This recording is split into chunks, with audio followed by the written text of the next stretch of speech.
to take a quick show of hands. How many people would like to get 300x on an investment? Should see everyone's hand up, right? Yeah. Okay, well then this is the product that you've been waiting for. So about INF. Growing up, I was very close to my grandmother. I watched her health slowly decline, and she lost her independence as my mother, her primary caregiver, was very strained. I watched that unfold as a kid, and that left a very big impact on me. Over the past 5 years, we've been developing the subsystems and the prototypes necessary for a robotic personal assistant for the elderly in their home or in an assisted living home. It's the least cost alternative for in-home client companionship. It actually represents a 45% savings to the user versus what's available now, a caregiver. A little bit about the company. We're a C corporation with our offices at George Mason University. We're a team of 12 with a very diverse experience in geriatrics, rapid prototyping to production, business development, robotics, and sensors, and software development, of course.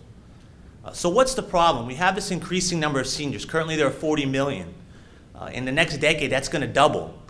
We don't have enough people to take care of them. That's just a fact. Unless we're going to start producing 40-year-olds in the next year that can take care of just those elderly, we do not have people to take care of them. We need a solution.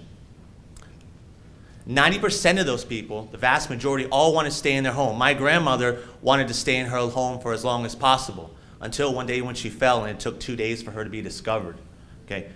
Every month a senior stays in their home saves them $3,000 to $5,000 a month. That's big because most of us here would be the ones paying for our parents. So what does this all mean?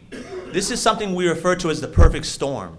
Okay? This lack of caregivers, this growing elder population, and the desire to age in place. We need to implement a solution.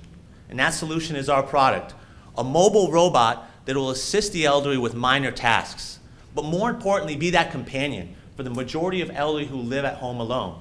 Okay? It can be used to conduct minor tasks around the household, recovering items, okay? Physical disorders, carrying items. Okay? It can also be used for cognitive disorders. A lot of elderly are entering certain diseases that impairs their memory. Okay? Reminders of medication. The ability for the robot to communicate with the user is key. That's something it does. It can communicate back with the user, as I mentioned, and that's the companionship aspect that's very important. The ability for the caregiver to check in. Most of us would be that caregiver, the family member who's checking in on our elder. Recover and hold items is key. We designed our own robotic arms, and I'll discuss that in a moment. And safety features. As I mentioned, my grandmother fell at home. If she had this robot, this would be key to help her. Okay, so there's none currently on the market. Okay, there are a lot in research and development, but those are just research tools. We've developed ours to be a market viable product. Okay, some of them are excess weight, 400 pounds. I don't know any elder out here, let alone myself, that can move or lift 400 pounds if this robot gets stuck and blocks the doorway. Unappealing appearance is just a computer screen on wheels. Okay, ours is actually the ideal weight and height, and we have a shape and form factor that goes with that. So the innovative features, the shape and form factor, the robotic arm. Right now you have two choices for robotic arm. You can get one for $200, lifts a few grams, or you can get one for $10,000. Okay? Neither of those are going to work, so that's why we had to design our own robotic arm. Okay? Affordable, that's key. We're dealing with a population that does not have a lot of money. Okay? Easy to use. Okay? This is a population that's not grown up with computers. It has to be easy to use.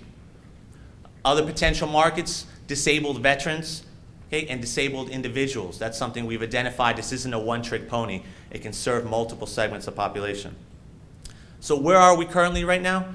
We developed engineering prototypes. We're in year 5 of an 8-year development to market cycle. We can be in production within 3 years or less. And that's all I have for today. I'm getting the 30-second call. We're going to have a booth outside. If you have any questions, I'd be happy to speak with you and answer them. Thank you.